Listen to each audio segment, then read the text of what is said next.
Hello and welcome to another Out of Spec Reviews video. This video is more for people that are in the electric car industry, charging manufacturers, charge point operators, automakers, and of course, if you're an electric vehicle driver, you're more than welcome to watch. But this is really a wake-up call, and my message to you is CCS is dead. We are moving forwards with the North American charging standard, the Tesla connector, which is the future right over there. And so in this video, what I want to do is walk you through what's going on. Ford and GM announcing the Tesla connector on their vehicles natively, how I think charging companies should approach this transition. How do you make your announcements? When do you make your announcements? A little bit on the PR recommendations from my side, and also some recommendations to automakers about how to ease this transition for your customers, because ultimately I do believe this is going to cause some confusion, some bumps in the road in the short term, but it will lead to a long-term better experience. But it might not be why, or the reason might not be why you're thinking. So in this video, let's get into everything that's going on for the US's transition to the North American charging standard as we say goodbye to the CCS 1 port, hopefully forever.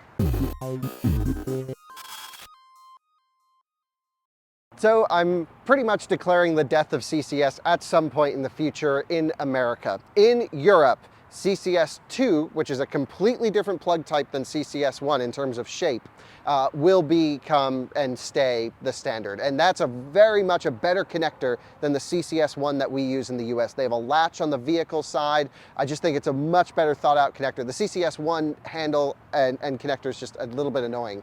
And then in China, of course, they use GBT. In Japan, CHAdeMO is very popular, and they're creating their consortium, and that'll be a thing. We'll essentially have the Asian market, or at least China and Japan will have their version of the charger. Connector will have the European connector, and we'll have the North American connector, which will be the Tesla plug behind me.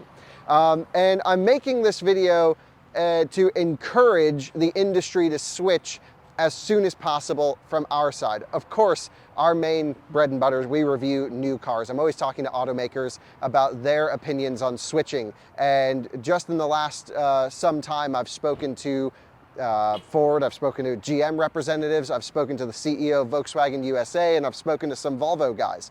And each time I'm of course saying like, hey, when are you gonna switch? What's it going? And I asked Volkswagen, when are you gonna switch? And they're like, no, CCS is the standard into the future. And I'm here to say I don't actually personally think that's true. I think everyone will switch. I think the Germans might be last. But here's what's going on. Tesla announced anyone can use the NACS connector. They released some stuff on it. They're working with automakers, and they're helping implement the Tesla connector natively into vehicles starting in 2025. That's what Ford and GM have announced. In 2024, Tesla will release an adapter that will charge Ford and GM vehicles through some sort of activation process, whether that's the Tesla app or the Ford, what is their 360 crazy name network where they combine all the chargers into one. Either way, there's going to be a way to activate the chargers with an adapter. And I suspect plug and charge will also be functional with the adapter or natively with the vehicles, but maybe differently than what Tesla is doing today.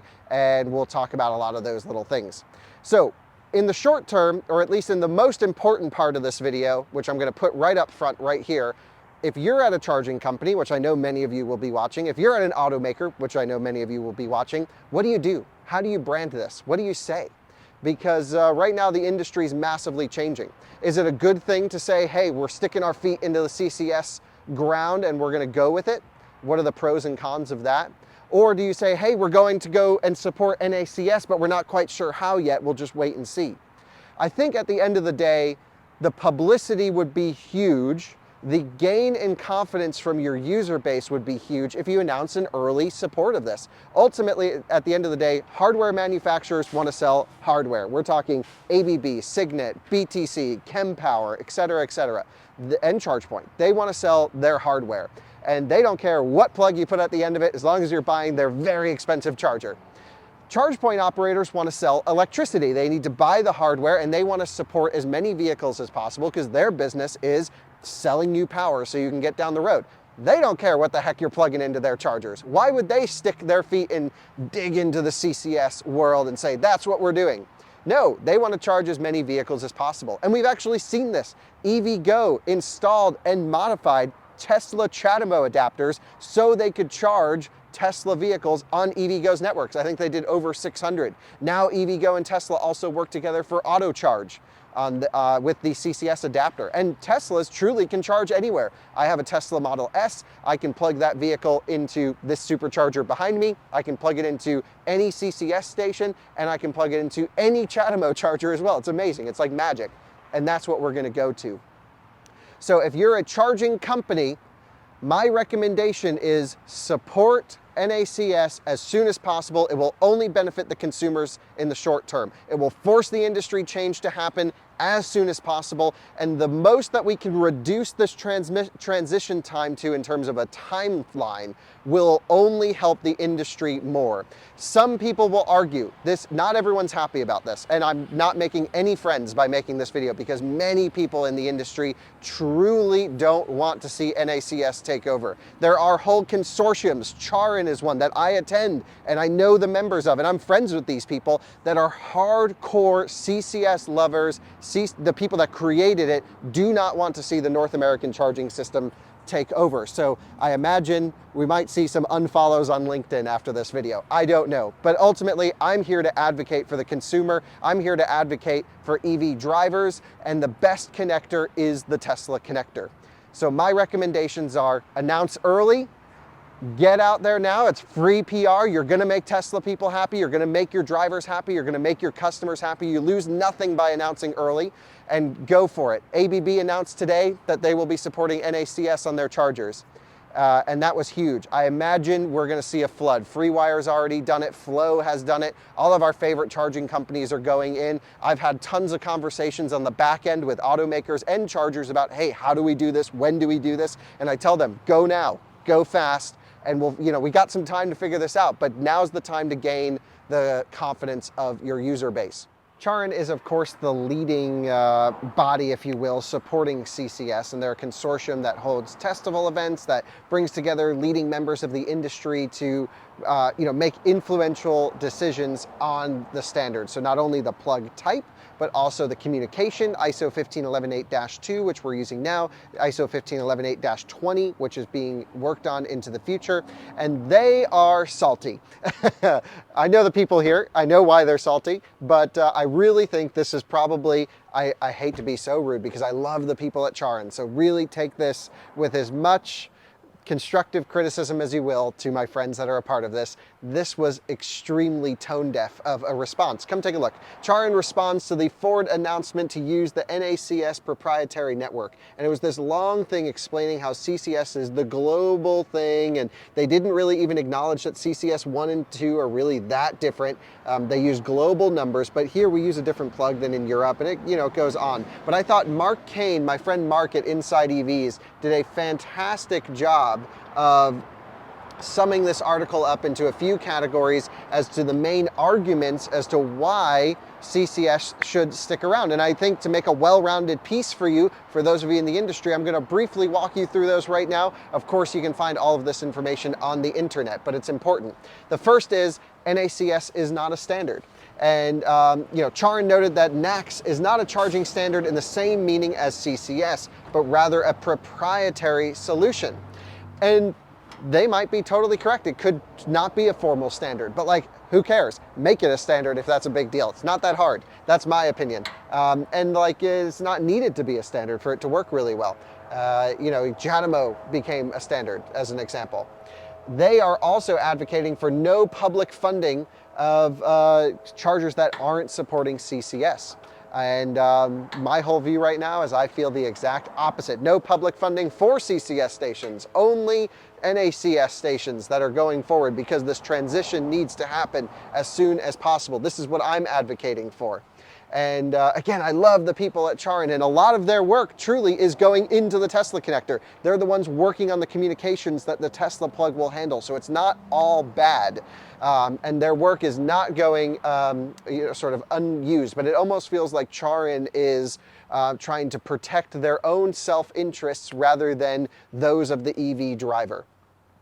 They claim CCS reliability will improve, and they also complain adapters, or they say that adapters are not the perfect solution. This I sort of agree with. Adapters create an not unnecessary, but an increase in heat loss, connection issues, problems that could arise from a safety standpoint. They're expensive, and there could be some technical challenges with a adapter. So I get that, but also like I CCS charge my Tesla all the time with the CCS adapter. I've done 100 charging sessions, I don't know.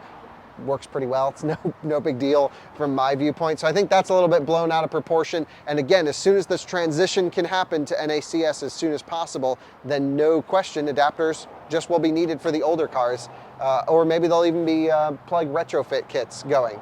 So ultimately, Mark summed up his Inside EVs article, which again, Mark is one of the best EV industry writers out there. If you're not familiar with Mark Kane's work, please look him up.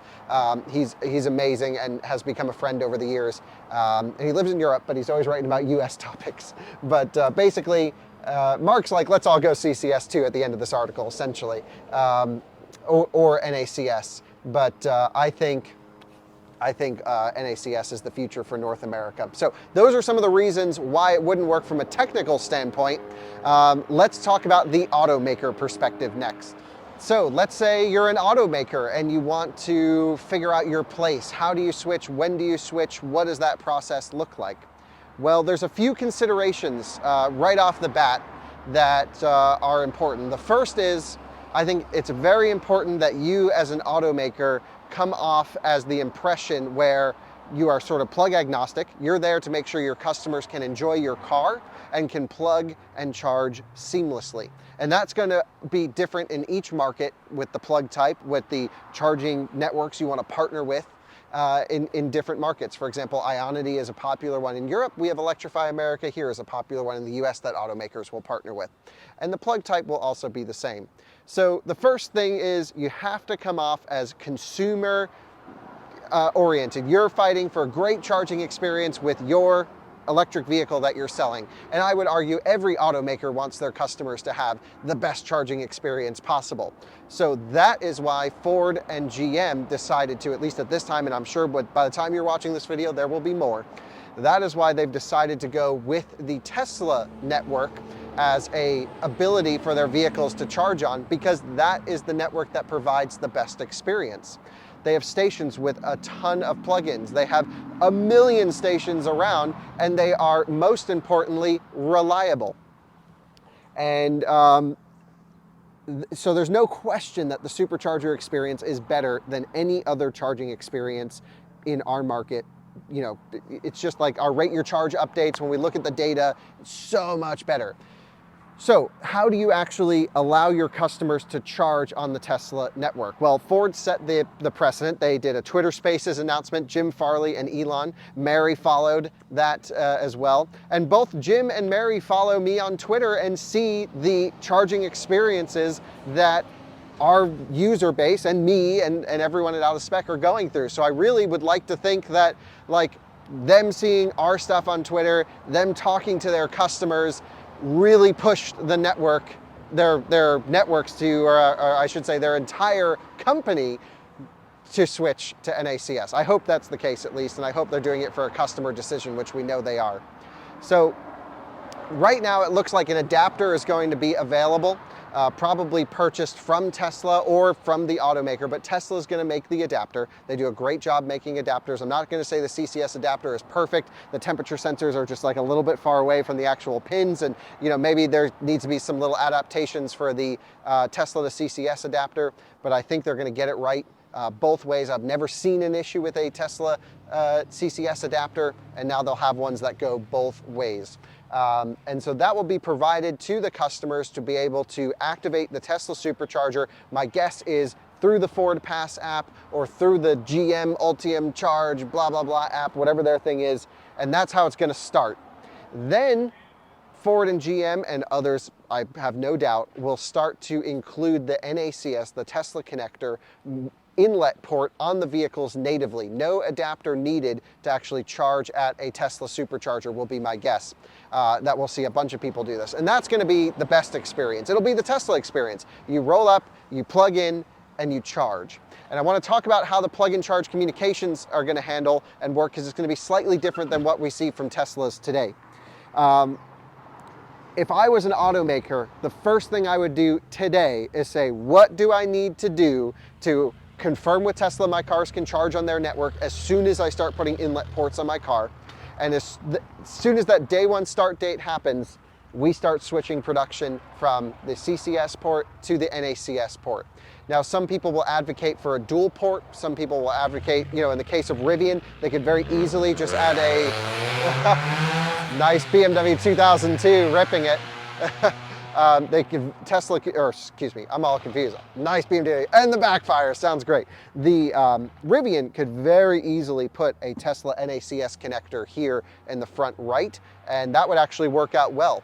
For the length of version 3 supercharging cables, they could run CCS on the left, Tesla on the right, pull up to a Tesla supercharger. Front right or back left for charge port standardization would make a lot of sense. I personally don't see charge port standardization ever becoming a thing, but if it is, it's very clear. Front right, driver left, or back left would make the most sense, just because if we're all going Tesla, that's how Teslas have it, in the back left.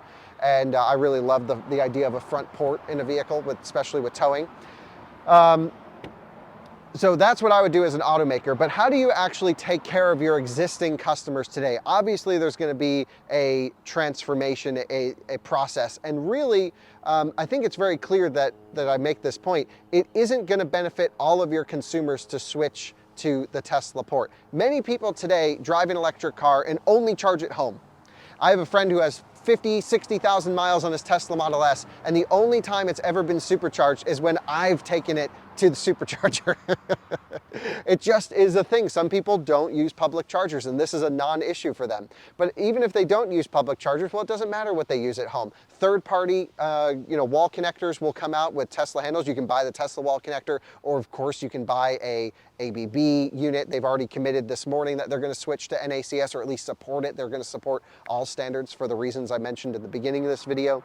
So some people won't have much benefit, but they're not going to lose anything by going to NACS. Vehicle to load and vehicle to grid is supported with NACS. Exactly how that's going to work, we're not 100% sure, but we're also not 100% sure from CCS, because that's going to use ISO 15118-20. I actually believe Tesla is going to use the Charin created -20 to do the vehicle to grid and vehicle to load communications. So I'm not sure why Charin's so upset about this whole thing, because they're the ones who are creating all the communication to go forwards. And perhaps maybe we'll talk to some Charin members. If any of you are watching and want to weigh in, let's do some podcasts. Let's share out all sides of the opinions. I'm not here to just push NACS. I want to know why this is a bad idea. Let's do podcasts about it and air it out in public, on our podcast channel.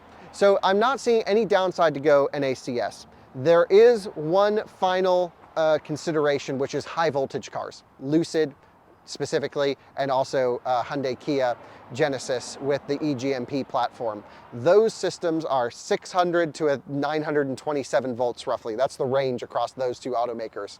Tesla chargers cannot support any of those cars at the moment without them using the onboard boosters, which significantly elongates charging time, because you're not able to do that much current because they undersize the boosters on the cars for the supercharger network. I am imagining the NACS connector is capable up to 1,000 volts and 1,000 amps, 1 megawatt of power. And I believe the version 3 superchargers, from talking to some people in the industry, in the know, who work on these things, I think it's just going to be a configuration change of a version 3 cabinet to then support 1,000 volts. So Tesla's been amazing at upkeeping their network, servicing their network, upgrading it when needed. And I'm pretty convinced that the version 3 superchargers will be upped to support 1,000 volt charging. No question version 4 chargers will be, but there's so many V3s installed today that they will need to support all of these cars in order to see automaker announcements from the Koreans and from Lucid and from others. And I'm sure as soon as that happens, there's no reason for all of those not to switch. The public charging experience is what's driving this change.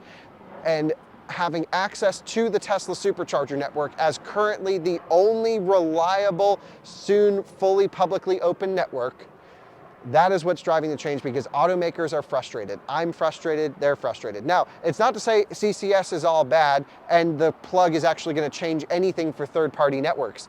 In an effort of full transparency, and you'll see this video come out on Out of Spec Motoring soon, I took this Rivian and my trailer, I towed my Nissan Leaf out here to get some work done. I had a great road trip towing with this truck.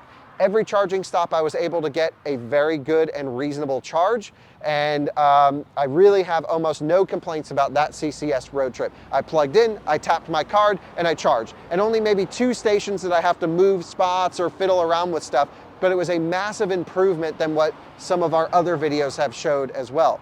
And I used a whole bunch of different networks on this trip. I used ChargePoint, I used Electrify America, I used the Rivian Adventure network, and they all got me here with relatively little fuss.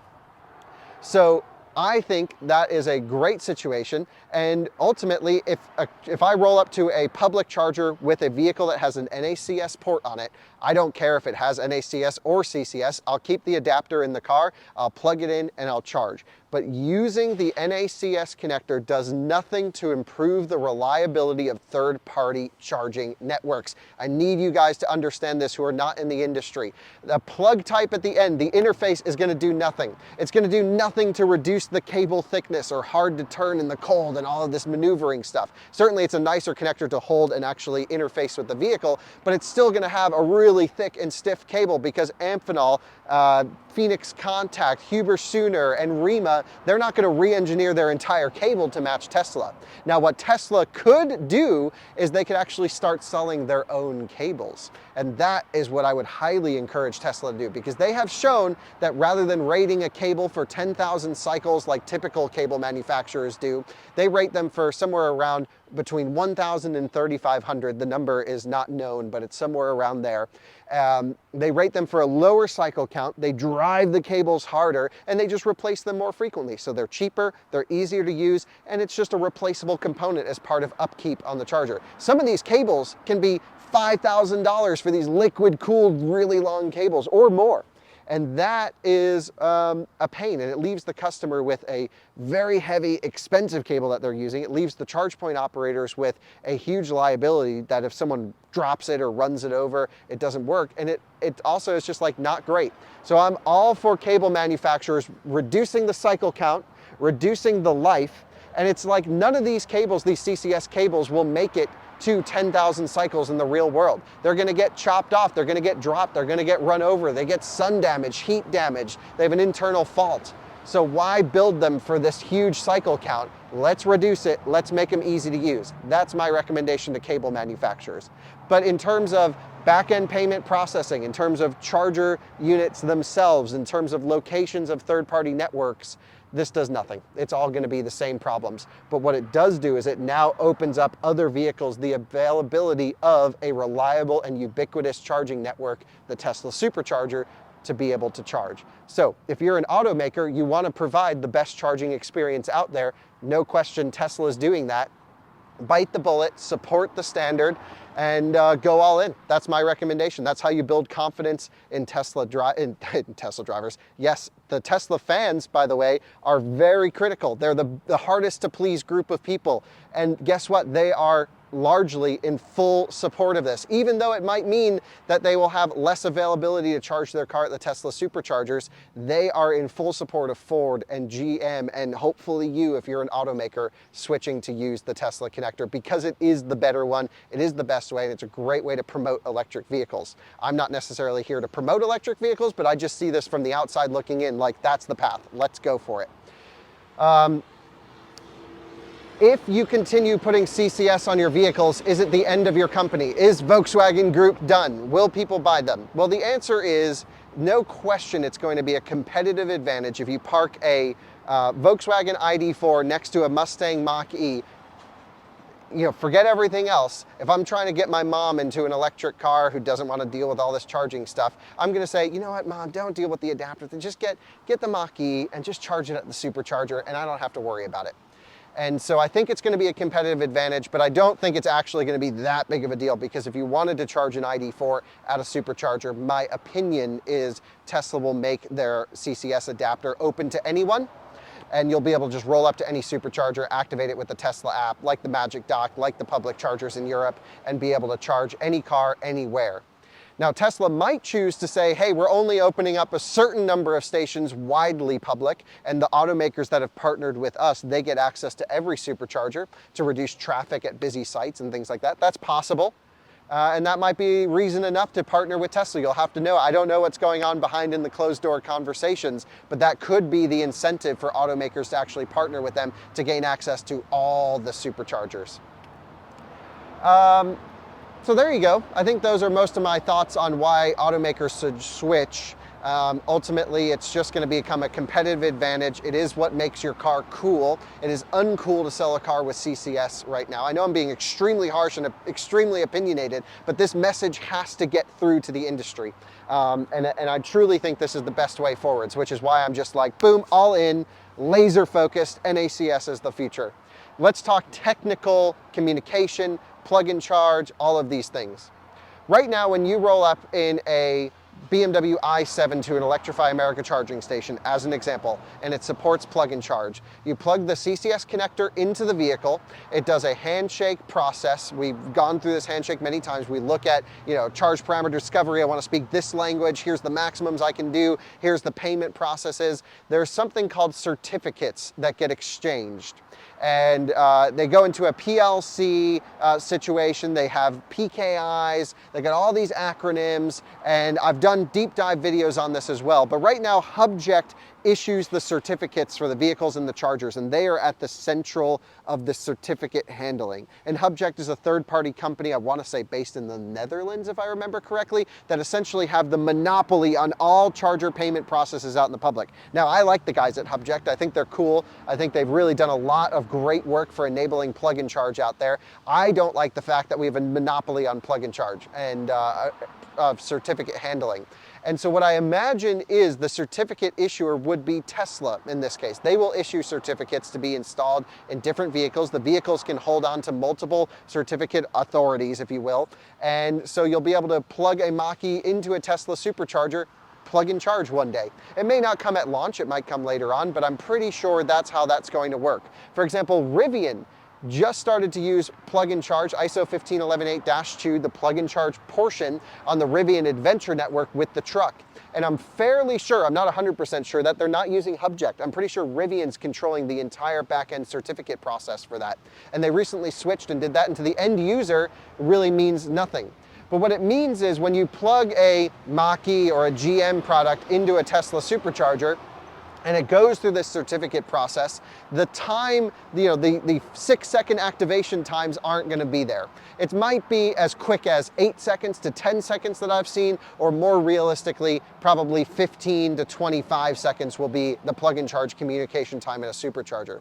I think 20 seconds is the maximum anyone should have to wait for their car to start charging. So I really would like to see work being done in the actual handshake time to reduce it to under 20 seconds. Again, a Tesla right now sets the benchmark 6 seconds in our testing. The longest I've seen publicly is over 1 minute and 20 seconds. 90 seconds it usually times out. There's no fallback and you have to start over. And that's the fallback options really need improvements here as well. For example, if payment fails or certificate fails, the only way to restart a new session is to actually physically unplug and restart the session. These are all topics that we're getting in the weeds, nerdy. We'll talk about them on the Out of Spec podcast. But essentially, the Tesla connector and the Tesla network will speak ISO 15118-2. There must be some sort of certificate handling. Now, the other option, the other thing they could do here is Tesla could say, you know what, we're not going to go 15118-2 payment processing with certificates. We're going to go with MAC address activation, EVgo Auto Charge Plus, if you will.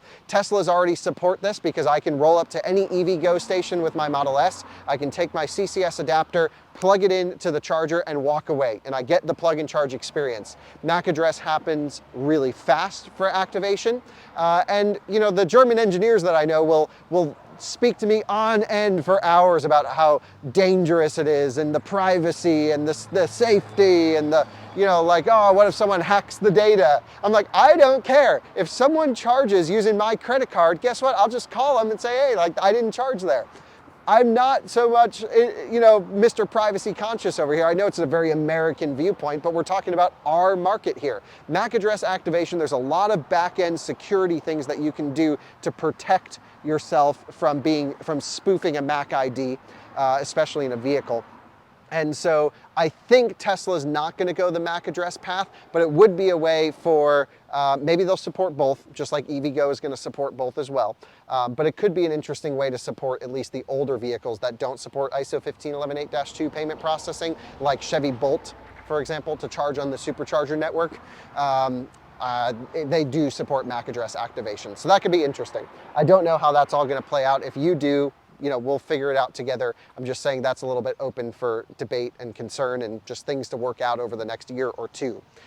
So ultimately, why am I so harsh on this when I'm saying you could drive a CCS car with an adapter and get around, you could drive an NACS car with an adapter and get around, and let's just la-di-da get through this transition. The reason I'm pushing so hard for NACS to become our country standard, the reason I'm pushing so hard for federal funding programs, for state funding programs, to pull the emergency brakes, stop what you're doing, rewrite everything so only NACS sites get the funding, is because it's truly the better connector for the end consumer. The latch is on the vehicle side, the current limitations are higher so we can get higher power charging, we can get easier plug-in or easier interfacing with the vehicle, and overall it is the better way forwards, and the largest charging network in our country already is using it. So the reason I'm saying this is because the longer this transition takes, the more confusion there will be in the market. I understand what I'm advocating for right now will cause speed bumps in the short term. It will confuse people. It is changing the industry. No one knows what to think. But it is necessary in order for us to have a better connector, a better design. And what I've been saying all along is one automaker joining Tesla would be amazing. Two major automakers joining Tesla is the writing on the wall, CCS is dead. And that's exactly what happened, and more is coming. I cannot tell you how many messages, how many calls I've had in the last 2 days from folks in the industry saying, Kyle, what are you seeing? What is your audience telling you? What should we do? And I've been telling everyone, full send, launch control into NACS. It is the path forward. I'm not going to say we have all the answers. There is going to be a little bit of confusion, but it's what America needs. It's what I'm advocating for, and I hope you are as well. If I've pissed you off in this video, then great, you're part of the problem. No, I'm just joking. CCS, old school, CHAdeMO, dead, has been dead forever. And you know, there's still people fighting for CHAdeMO out there. Like, you're just wasting your time. What are you doing? I love to say I'm fighting for CHAdeMO too because I have a leaf with it, but no, CHAdeMO's dead. It has been dead. You're wasting your time. There you go. So who's next? Who's going to switch? Rivian very easily could either add a secondary port or just swap their port over. It would be the best one to go next because they're a small company, they're nimble, they have a very passionate user base who want to see this transition happen, and I really hope Rivian does the switch. Volvo, Polestar, I'm convinced they're going to switch. You know, we'll see what happens very quickly. I think once the superchargers can support up to 1,000 volts, we'll see Lucid, we'll see Hyundai, Kia, Genesis, we'll see others go. And then who's not going to switch? Well, it's going to be the Germans, because they're the ones who were very much involved in the creation of CCS. They're very conservative in this right. And I think ultimately it's going to do their customers a disservice to not have access to reliable charging. We cannot rely on third-party networks, and by third-party I mean everyone but Tesla, to make a reliable charging experience. I know all of them out there. None of them over the years have proven they can do it.